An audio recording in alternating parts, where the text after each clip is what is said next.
Three, two, one. Welcome, everyone. This is Holland Hubert speaking, calling in from Atlanta, Georgia. I am a sophomore at Spelman College, majoring in biology on the pre-medical track. I am an alumni member of the Patriots Nesby Junior chapter and want to welcome you to the Patriots Nesby Junior chapter podcast. Let's keep it moving on the podcast, sponsored by SA Tech, Northrop Grumman, and the Richmond Foundation. Today, we have a very special guest with us, Dr. Helene Gayle. Dr. Helene Gayle is the 11th president of Spelman College, the #1 HBCU in the nation, for 16 consecutive years.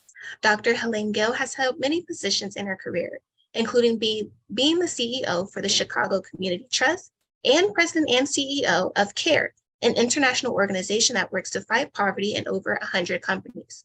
She also spent 20 years with the CDC, the Center for Disease Control, working as a public health physician. She also led programs in the global health with the Bill and Melinda Gates Foundation. As you can see, Dr. Gayle is a woman of many talents. Welcome and thank you so much for joining us today. My pleasure. Great to be with you, Howard. Thank you. Before we get started, I know I briefly introduced you, but can you introduce yourself to the audience and let us know a bit about your background in the public health and humanitarian field? Yeah, so thank you. So as you mentioned, I have had the honor and privilege of being in several really wonderful organizations that really allowed me to pursue my passion to be able to make a difference in the world and contribute to greater social justice and equality and equity in the country as well as around the world. And so, I did my background as a physician. I trained in pediatrics and then came to the Centers for Disease Control and Prevention to be able to work on issues that affected broad populations. Public health allows you to really take your training in health and apply that to broader populations outside of taking care of an individual patient at a time. You really look at how do you have an impact on whole populations. And so I came to CDC, and when I came, it was in the early days of the HIV and AIDS epidemic, and really spent a lot of time working on HIV and AIDS prevention, and particularly as it continued to evolve and have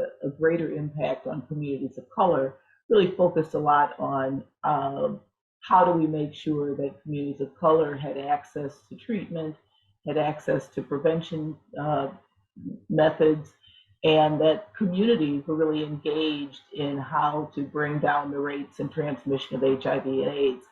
I then went on to do that more on a global basis as the global pandemic began to evolve, and particularly in places like Africa and Asia, where healthcare opportunities and access to health services was not as necessarily not as developed as here in our country. So really looking at health disparities, but on a global level. That then led me to really thinking about some of the other ways in which we have inequality in our world.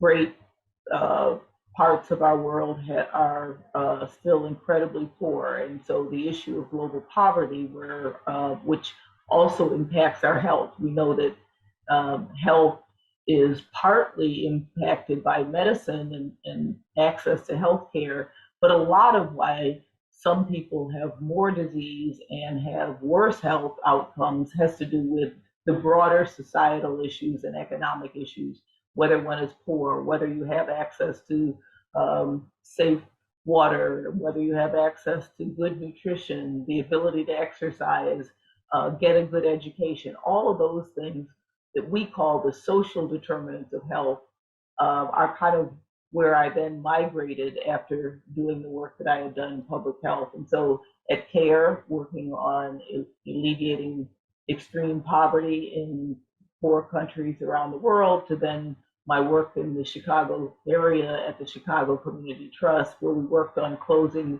the racial and ethnic wealth gap, understanding the wealth inequality that exists in our nation, which has such a huge impact on health as well as so many other things. Wow. So it seems like you've been a part of the public health and humanitarian field for a really long amount of time, but you Right. also worked as a physician. So what inspires you to not only get your medical degree, but also a master's in public health? Well, I really decided early on that while I enjoyed taking care of individual patients, what I really wanted to do was to have a broader impact on populations. When you take care as a physician in a clinic or in a hospital or in a practice, you do an incredible amount for one patient at a time. And that's incredibly important, and that's incredibly gratifying to be able to see somebody who's sick and make them better. On the other hand, um, public health deals with your patient as a population or a community, and you really can then amplify what you do on an individual basis through really being able to reach whole populations. And so I really wanted to migrate into where I felt I could have even a broader impact by addressing issues that face populations, communities, nations, and even our world. Wow, that's really inspirational. I see that you've held a lot of leadership positions in your career. As you said, you were president and CEO for CARE and the CEO for the Chicago Community Trust. So I'm not surprised that you are the current president of Spelman College. What made you want to decide that becoming the president of Spelman College was right for you? Well, I've known of Spelman for a long time. I have family members who went to Spelman. I've lived in and out of Atlanta, so I've known a lot of people who work at Spelman, people who've gone to school here. I've always had such a incredible admiration for this school. But for me, I think it also was a continuation of the things that I had been working on before, which were always about how do we make sure that those who may not have had access to opportunities have access to opportunities. And we know that HBCUs have been important for over 150 years, providing education to a population of people who at one time it was illegal to even educate. And so HBCUs have been a huge enabler for the African American population to have access to high quality education. We know HBCUs have always been important for social mobility for African American population, for making sure that we had access to education.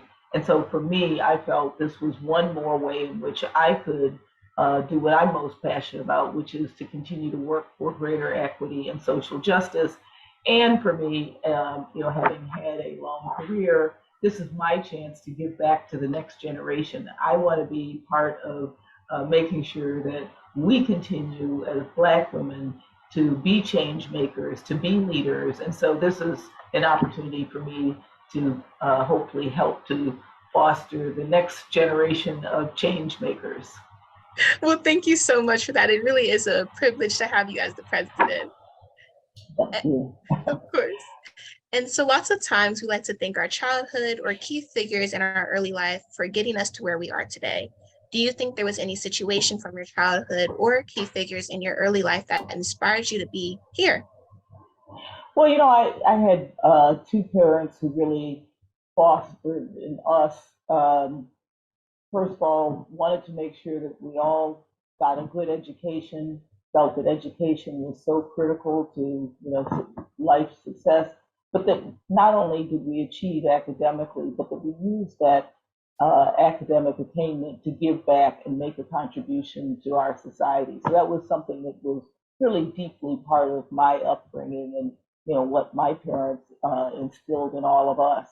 I also feel like the times that I grew up in, I grew up during the civil rights movement, women's movement, the movement for liberation of African countries that had been colonized, and anti-war movement. So I kind of grew up in this era where I saw social change occurring all around me, and I, early on, you know, um, realized that I wanted to be part of something bigger than myself and being able to contribute and give back in ways that could make a difference, and particularly make a difference for people who look like me.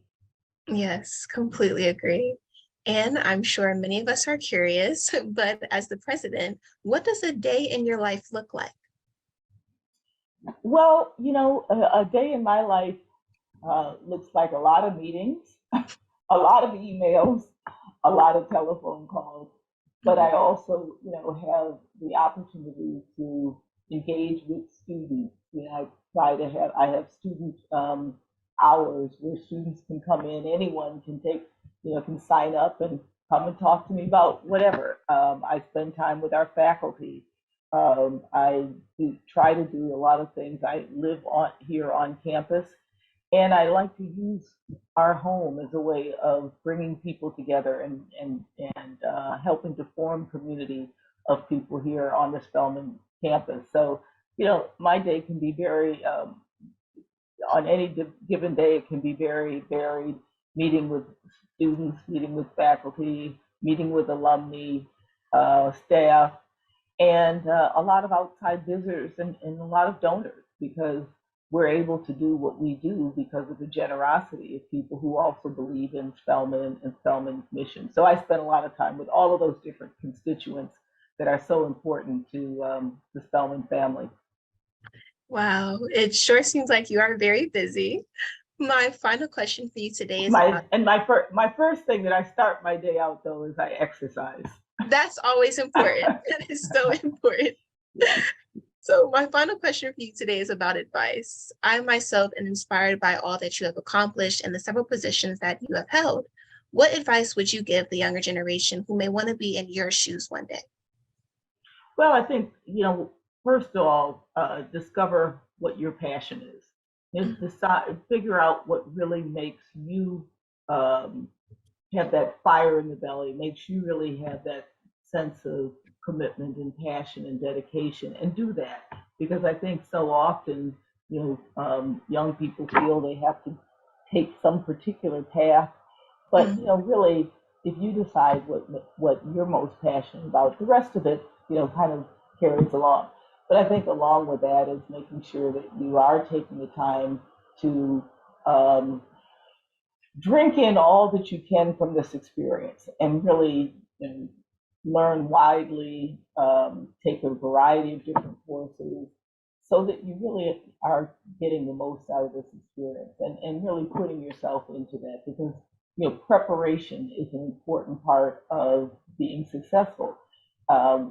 As women, as people of color, we often have to work harder. We often have to prove ourselves. So it's so important that we're well prepared, that we, take seriously the steps that are necessary to get the knowledge, to get the experiences, taking internships, doing, getting mentors to help you along your way. So I think all of those things, making sure you have the right preparation, but also making sure that you're clear about what drives you, what's your passion, what's your motivation, so that you're doing the things that you actually love.